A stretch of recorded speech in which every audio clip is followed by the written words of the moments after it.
নমস্কার। যুক্তি তর্ক সঙ্গে অর্কয় আপনাদের স্বাগত।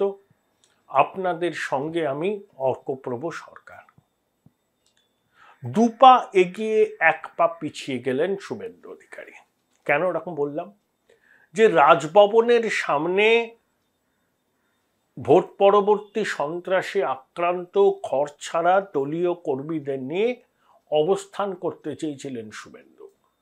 রাজ্য প্রশাসন প্রথমে বলেছিল ওখানে 144 তারা থাকে, তাই ওখানে এসব করা যাবে। শুভেন্দু বলেছিলেন যে 2023 সালে পুজোর আগে অভিষেক বন্দ্যোপাধ্যায়ের নেতৃত্বে এক জায়গায় অবস্থান বিক্ষোভ হয়েছে 144 দ্বারা জারি থাকা সত্ত্বেও। তৃণমূল যদি ধর্ণা অবস্থানের অনুমতি পেতে পারে তাহলে বিজেপি পাবে না কেন? এক যাত্রায় পৃথক ফল হবে কেন? মাননীয় বিচারপতি অমৃতা সিনহার এজলাসে মামলা হয়েছিল। শুনানির শেষে আমাদের অ্যাডভোকেট জেনারেল কিশোর দত্ত মহাশয় বললেন যে 30শে জুন সকাল 10টা থেকে বিকেল 4টে পর্যন্ত অবস্থান বিক্ষোভ করতে পারে। কিন্তু এতেও সমস্যা কাটল না, কারণ 30শে জুন প্রধানমন্ত্রীর মন কি বাত। তো মন কি বাত চলার সময় তারা অবস্থান বিক্ষোভ করবেন না। এরপরে কবে তারিখ পাওয়া যাবে? 7ই জুলাই, 14ই জুলাই? 7ই জুলাই সম্ভবত রথযাত্রা। তো রথযাত্রার দিনে করার অনুমতি প্রশাসন দেবে কিনা, অন্য তারিখে দেবেন কিনা কিশোর দত্ত বলেছেন যে তিনি সরকারের মনোভাব জেনে নিয়ে আবার আদালতকে জানাবেন। এখন প্রশ্ন হলো, মন কি বাত ঠিক আছে, মন কি বাত অনুষ্ঠান আছে, সেই অনুষ্ঠানটার জন্য রাজ্য সরকার যে অনুমতিটা দিয়েছিল সেটাকে প্রত্যাখ্যান করে অন্য তারিখে করব বলাটা কতটা যুক্তিযুক্ত? মন কি বাত তো ওখানেও শোনা যেত, অবস্থান মঞ্চেও তো মন কি বাত শোনা যেত, ও তো রেডিওতে হয়। সেখানের জন্য পারমিশনও নেওয়া যেত যে তারা মন কি বাত শুনবেন। তাহলে বিষয়টা থেকে শুভেন্দুকে একটু সরে এলেন না, দুপা এগিয়ে এক পা পিছিয়ে। রাজ্য সরকার যে অনুমতিটা দিয়ে দেবে এটা কি শুভেন্দু আন্দাজ করতে পারেননি? যদি রাজ্য সরকার অনুমতি না দিত তাহলে রাজনৈতিকভাবে তারা একটা অস্ত্র পেতেন। এখন রাজ্য সরকার অনুমতি দিয়ে দেওয়ায় তারা অবস্থান করলে পরেও সংবাদ মাধ্যম যাবে, শুভেন্দুবাবুর আর বলতে পারবেন না যে তৃণমূলের ক্ষেত্রে এক নিয়ম আর বিজেপির ক্ষেত্রে এক নিয়ম। যদি রাজ্য সরকার অনুমতি না দিত তখনই শুভেন্দু কিন্তু অস্ত্র পেয়ে যেতেন রাজ্য সরকারকে বেধবার। এখন রাজ্য সরকার অনুমতি দেওয়ায় শুভেন্দু অধিকারী এখন অন্য তারিখ চাইছেন। তাই বললাম দুপা এগিয়ে এক পা পিছিয়ে।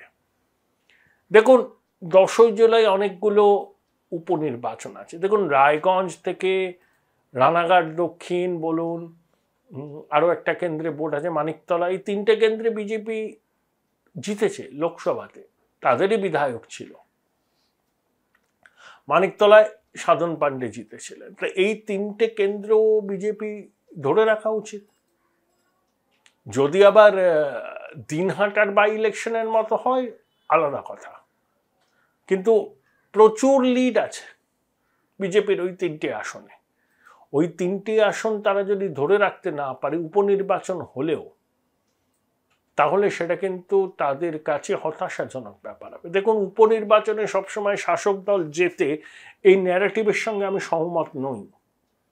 সাগরদিঘিতে বাম কংগ্রেসের প্রার্থী জিতেছিলেন, 50,000 ভোটে জিতেছিলেন সুব্রত সাহা।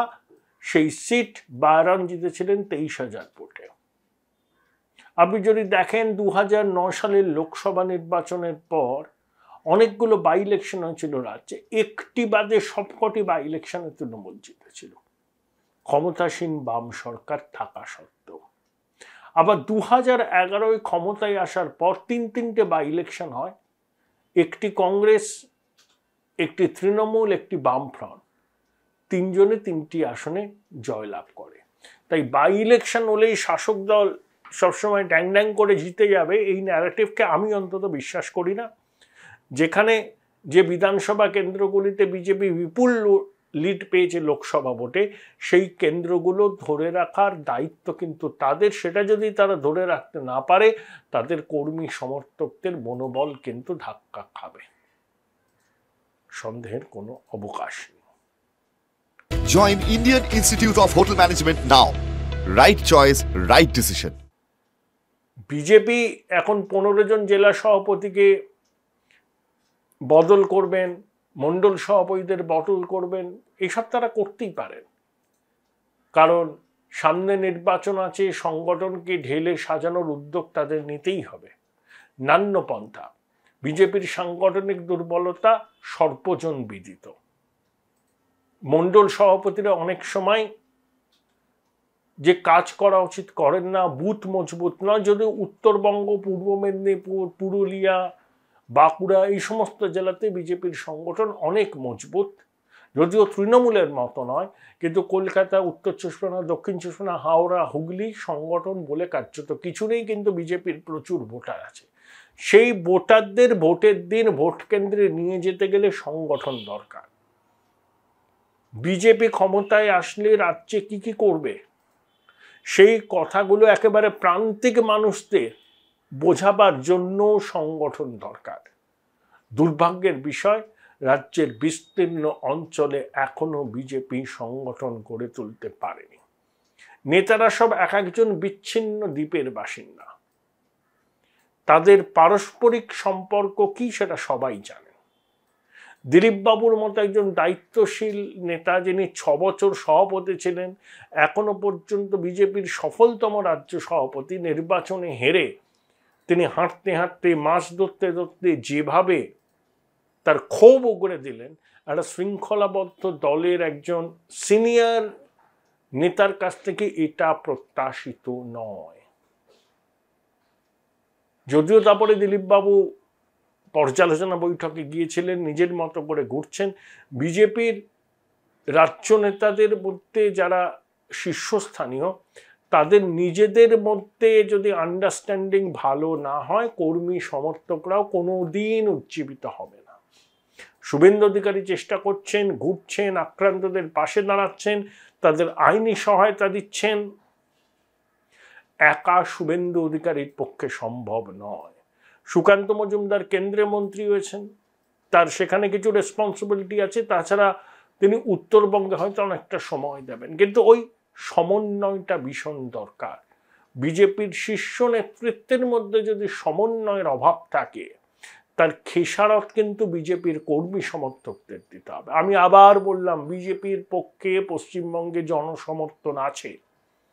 তৃণমূলকে হাঁটাতে পারে বিজেপি, এটা পশ্চিমবঙ্গের বহু মানুষ বিশ্বাস করে। বাম কংগ্রেসের সেই শক্তি আছে বলে তারা মানেন না, কিন্তু মানুষের প্রত্যাশার মর্যাদা বিজেপির নেতাদের রাখতে হবে। তারা যদি খেয়েই করেন, নেতায় নেতায় যদি বাকযুদ্ধ হয়, সংগঠন সম্পাদকের প্রতি যদি ক্ষোভের জ্বালামুখ খুলে দেন নেতারা, কর্মীদের একাংশ, সেটা কি ভালো বার্তা যায়? সর্বভারতীয় স্তরে বিজেপির নতুন সভাপতি হবেন, তারপর রাজ্যে রাজ্যে সভাপতি হবেন। সেই সভাপতি নিজের মতো করে টিম তৈরি করবেন। সেপ্টেম্বরের মধ্যে পর্বটা মিটে যাবে। হয়তো শুভেন্দু অধিকারীকেই নতুন দায়িত্ব দেওয়া হবে। সেক্ষেত্রে বিরোধী দলনেতা অন্য একজন হবেন। যেই সভাপতি হন না কেন, 2026 সালের নির্বাচনে তৃণমূলকে কঠিন চ্যালেঞ্জ ছুটতে হলে আজ থেকেই বিজেপিকে পথে নামতে হবে। সেটা না করে তারা যদি নিজেদের মধ্যে ঝগড়া করেন, তাহলে মানুষ তাদেরকে ক্ষমা করবে না। কারণ 2026-এর নির্বাচনে 15 বছরের প্রতিষ্ঠান বিরোধিতাকে সামলাতে হবে তৃণমূলে। তারপরে বিভিন্ন নিয়োগ দুর্নীতির তদন্তের রায় হাইকোর্ট, সুপ্রিম কোর্ট কি দেবে সেটাও বড় প্রশ্ন। রাজ্যে শিল্প নেই, পরিযায়ী শ্রমিকের সংখ্যা বাড়ছে। মুখ্যমন্ত্রী বলছেন না, এখানকার জনবিন্যাস পাল্টে যাচ্ছে, বাইরের লোক এখানে এসে হকারি করছে। তিনি বাইরের লোককে চিহ্নিত করে যদি তাদের এখান থেকে অন্য জায়গায় যেতে বলেন, আমাদের বাইরের অন্যান্য রাজ্যে, আমাদের রাজ্যের যারা পরিযায়ী শ্রমিক আছে তারাও যদি সেই ধরনের সমস্যার মুখোমুখি হন অন্যান্য রাজ্যে, তাহলে কি হবে? ভাবতে হবে, অনেক কিছু ভাবার আছে। শিল্পে বন্ধা, কর্মসংস্থান নেই, পরিযায়ী শ্রমিকদের সংখ্যা উত্তর বাড়ছে। ক্যাবিনেটের বৈঠকে 550 চাকরির কথা বলা হয়েছে। মুখ্যমন্ত্রী বলছেন 10 লাখ চাকরি তিনি নাকি রেডি করে আছেন। একটা নির্বাচনে জেতা মানে সরকারের বিরুদ্ধে ওঠা দুর্নীতির অভিযোগগুলো মিথ্যা, সেটা প্রমাণিত হয় না। বিজেপির নেতৃত্বের বুঝতে হবে তাদের সঙ্গে তৃণমূল কংগ্রেসের প্রাপ্ত ভোট 40 লাখের মতো। তারাও 2,33,00,000 মানুষের সমর্থন পেয়েছেন। সেই জনাদেশকে মর্যাদা দিতে গেলে বিজেপির রাজ্য নেতৃত্বকে সবকিছু ঢেলে বদল করতে হবে, খোল নলচে বদলাতে হবে।